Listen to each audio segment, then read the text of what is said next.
Bueno, hablábamos del 25 de mayo. Sí, mitos, así es. verdades, cosas que nos enseñaron en el cole y que no eran tan así. Sí.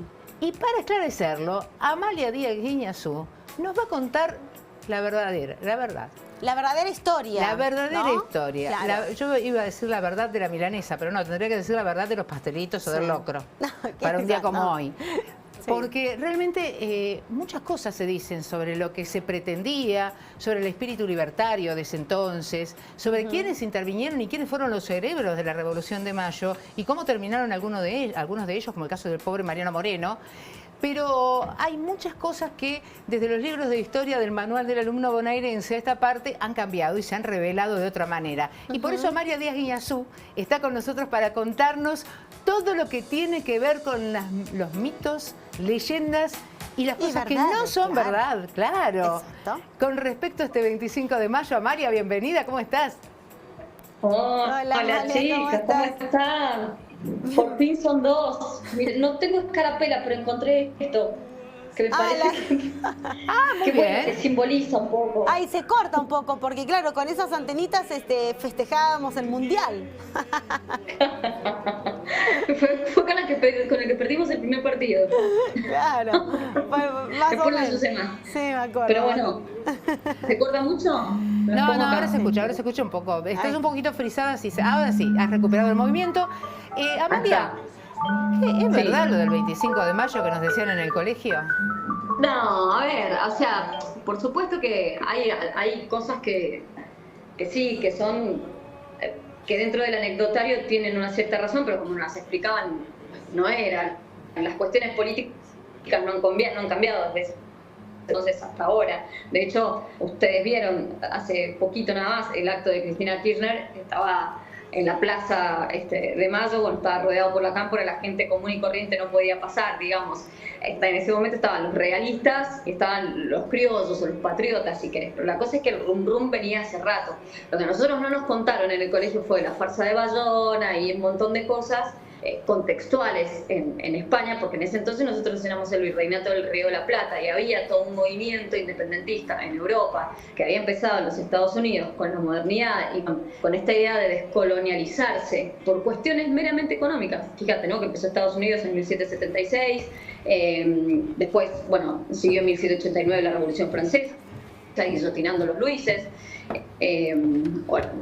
Luis y a María Antonieta, y después toda esa onda revolucionaria y todos esos soldados, si quiero, todos esos ejércitos preparados en aquel entonces, en el siglo del romanticismo, llegaron por supuesto con su ola hasta aquí. Lo mismo que pasó con el comunismo en su momento y la ola del Che Guevara, por ejemplo, para ponerse una idea, ¿no? Que salió de Cuba y quiso seguir con la revolución en Bolivia, ¿no? Eran, bueno, movimientos de la nueva época, de salir ya un poco de la Edad Media, del Renacimiento, de las dinastías, para empezar a tener repúblicas que estuvieran gobernadas por sus propios ciudadanos y no por una cuestión dinástica. Pero en realidad nosotros acá estábamos como bastante piolas, bastante cómodos, porque si bien había una oligarquía que nunca llegó a ser una gran oligarquía, porque nunca llegó a tener tanto dinero, porque nunca fuimos un supermercado industrializado, siempre fuimos el campo, ¿no?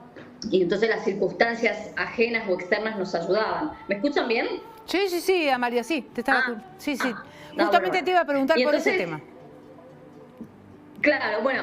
Y entonces, en ese entonces, la guerra de secesión en los Estados Unidos, fue primero la independencia, fue una guerra de secesión, después de que te independizás del otro, te peleas vos adentro, para ver quién tiene el poder, ¿no? Que también fue una guerra algodonera. Acá lo que pasó fue que en ese momento que estábamos medio cómodos, o estábamos siendo una colonia más del virreinato del Río de la Plata de España, que en ese momento tenía un imperio muy, muy grande, y en ese momento se estaba produciendo también la Revolución Francesa, y uno de los Napoleones, el hermano de Napoleón, José Napoleón, había derribado la farsa de Bayona a nada más y nada menos que Fernando VII, que era nuestro rey y era nuestra cabeza, por decirlo de alguna manera, realista, porque nosotros respondíamos al régimen realista. Éramos colonia, no teníamos una intención independentista, pero claro, en un momento dijimos, che, pará, pues estamos en manos de los franceses, ¿qué onda? ¿Cómo los franceses? Hace 2 o 3 años atrás vinieron los ingleses, 1806, 1807, nos defendimos nosotros, no vinieron a defender los españoles, nos defendimos solitos. Y ahora están los frenchutes de aquel win gobernándonos, como que no. Entonces, ¿qué vamos a hacer? Vamos a instalar un gobierno patrio, dijeron, o por lo menos un gobierno que cubriera esa acefalía que había en ese momento en España, pero con fidelidad al rey, hasta la restauración monárquica española, ¿no? Bueno, la cosa es que ese 25 de mayo, que sí, que llovía, que venía porque fue la semana de mayo, que había un rum importante. Vos pensás que las noticias llegaban tardísimo acá. Claro. Llegaban mucho tiempo después de lo que había ocurrido, ¿no? Entonces, con ese rum, bueno, toda la gente pudiente de Buenos Aires y el pueblo se reúnen frente al Cabildo, lo que es el Cabildo ahora de Buenos Aires, que en realidad es toda la zona de la Plaza de Mayo con la catedral a un coté, ¿no? Sí, sí. Se empiezan a reunir todos y al grito, del famoso grito, el pueblo quiere saber. Esto es verdad, el pueblo quiere saber qué pasa. Entonces, entonces se hace la primera junta que va a ser el espaldarazo de toda la revolución independentista un montón de tiempo después, en 1816, el 9 de julio, porque fue cuando nos dimos cuenta y cuando dijimos, che, si sacamos a los ingleses, si sacamos a los franceses, si armamos gobiernos patrios, hicimos la primera junta, después los triunviratos, después se acuerdan, ¿no? Después los gobiernos, y bueno, y después se empezaron a armar con la guerra trinitarios, federales, pero primero fue la independencia.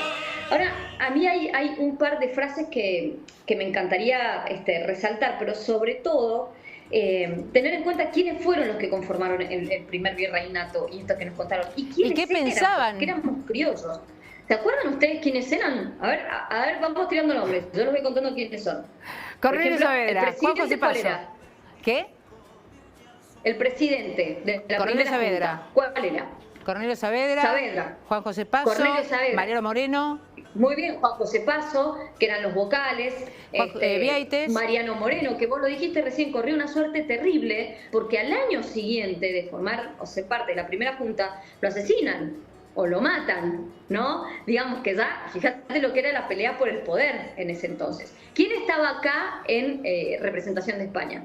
Baltasar Cisneros, ¿no? Ajá, el virrey Cisneros. El virrey, ¿cómo? El famoso virrey Cisneros, que dicen que se robó un tesoro. El famoso virrey Cisneros, lo contaban en el colegio.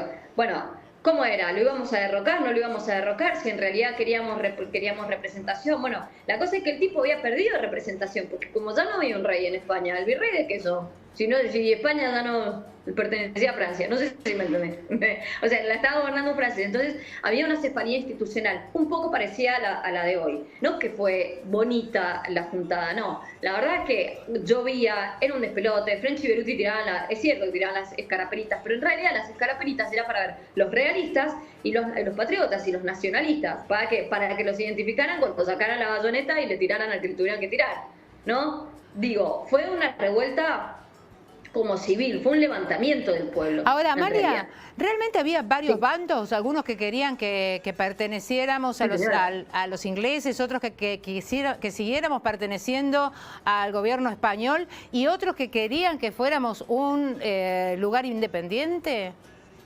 Sí, claro que lo había. Lo que pasa es que habían varios bandos, como siempre, como ahora en las elecciones, es lo mismo, no pasa, digamos, el espíritu humano no ha cambiado, habían un montón de bandos. El problema era ponerse de acuerdo, generar una unidad y ver desde ahí qué rumbo tomábamos, porque en ese entonces era impensado para los argentinos o para el virreinato del Río de la Plata, porque nosotros además éramos una provincia del virreinato del Río de la Plata. Ahora teníamos un montón de otros países, Uruguay. Está muy bueno lo que aclarás, porque justamente Saavedra, por ejemplo, era de origen boliviano, y uno dice, ¿cómo puede ser que en el proceso independentista de Argentina interviene un boliviano? No, era todo el mismo mapa. Para ponerse de acuerdo, era Juan José Paso, Alberti, el genio de Alberti, que todos tendríamos que leer algo de él. Las bases y principios para... Belgrano, sí. Belgrano, Castelli, Mateu, Larrea, Ascuénaga, que si no me equivoco tenía 80 y pico de años, ya no le daba el cuerpo, decía, no me entra más, pero bueno, pero a ver, un Belgrano que había jurado que si al día siguiente el virrey Cisneros no se iba, lo iba a sacar con las armas, No le importaba. Digamos, era una revolución. Por eso cuando te dicen la Revolución de Mayo, sí, claro, no es que fue la primera junta, el primer gobierno patrio, la escarapelita. No, fue una revolución, fue un bolonqui. Estaban todos re preocupados, decían, manos, ¿quién nos gobierna? ¿Y ahora quién nos gobierna? ¿Y ahora para dónde salimos? ¿No? Y esto fue por la invasión napoleónica, justamente, que afectó al resto, ¿no?, de por lo menos de las colonias. A mí me gustaría, a ver si puedo, no sé, no me quiero desaparecer de cámara, porque chicas, me han regalado, puedo decir, gente, me han regalado un iPhone y no lo sé usar. Esta es la verdad. ¿Desaparecí? No, estás en cámara, María. A ver, para el cierre, ¿qué le podemos poner? Un broche de oro para el cierre, para que entendamos ya finalmente toda esta historia tan compleja. Yo quería contarles algunas frases, pero bueno, las tenía acá que estaban divinas, y se me fueron, la verdad. Pero hubo una que me quedó en la cabeza, que me pareció la más contundente de todas, y es esta. Me fui. Y es ahí, ¿me ven? No. Pero igual están poniendo imágenes que tienen que ver con la Revolución de Mayo, como para acompañar tu relato. Genial, los amo. Así, porque las tenía bien.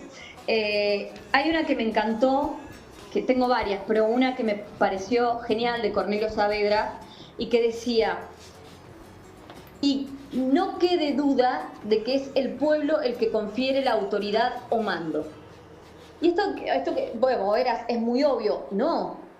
En ese momento estaban decretando la democracia sin saberlo. Estaban aceitando una república sin saberlo. Claro. Porque el gobierno era del pueblo. Y la otra que me gustó mucho, y fíjate que también viene a tener de alguna manera un poco el estigma de lo que le pasó después a Mariano Moreno, que dijo: quiero más una libertad peligrosa que una servidumbre tranquila. Y en parte me parece que es un poco lo que nos está pasando a los argentinos. Nos pasa a los argentinos que estamos con la típica: no te metas, bueno, no te hagas problema, no te hagas lío, no, como que no hay un compromiso social asumido con el momento que estamos pasando, que tiene muchos visos de guerra civil. Me digan lo que me digan, ¿no? Estamos todos contra todos, nos estamos peleando todos contra todos, nos estamos matando todos contra todos, estamos, no sé, discriminándonos, viviendo cosas muy, muy difíciles. Entonces, a mí me parece que esa frase de Mariano Moreno, que por supuesto le tocó la peor parte, que al final era: prefiero una libertad peligrosa que una servidumbre tranquila. Creo que eso resume absolutamente todo lo que fue el espíritu de la Revolución de Mayo, Amalia. Exactamente. Gracias, porque fue dificilísima. Pensar en cruzar la cordillera a, no sé, 4.000 metros de altura, con todas las estrategias que hizo San Martín, realmente era un sueño, realmente era algo imposible, y lo convirtieron en posible. Entonces, gracias, porque para mí esa frase de Moreno es la que resume. Revelamos de alguna manera aquellas cosas que tienen que ver en profundidad con un análisis serio, un análisis concreto de lo que pasó en la Revolución de Mayo, y no nos quedamos con la historia de los paragüitas y las escarapelas, que es lo anecdótico. No tenía ganas de contarles eso. Sí, salió todo el mundo porque había un despelote bárbaro. Nos enterábamos 20.000 años después de las noticias que llegaban en barco, a la mitad, a conveniencia de quién. Pero en definitiva lo importante es que se armó una gresca importante. Mirá todos los que eran en la primera junta, los vocales, el presidente y todos los que estaban después representando las distintas provincias unidas del sur, ¿no? Bien. Que todavía no se llamaba Argentina. Exactamente. Que era el virreinato del Río de la Plata, que era enorme y que le convenía. Pues teníamos el virreinato del Perú, el virreinato del Río de la Plata, y que le convenía mucho en ese entonces como colonias a España, porque los dotábamos de muchísima materia prima, ¿no? Y esto los hacía poderosos. Entonces, sin un tipo a la cabeza, con un gobierno acéfalo, y preguntémonos por qué se nos repite la historia.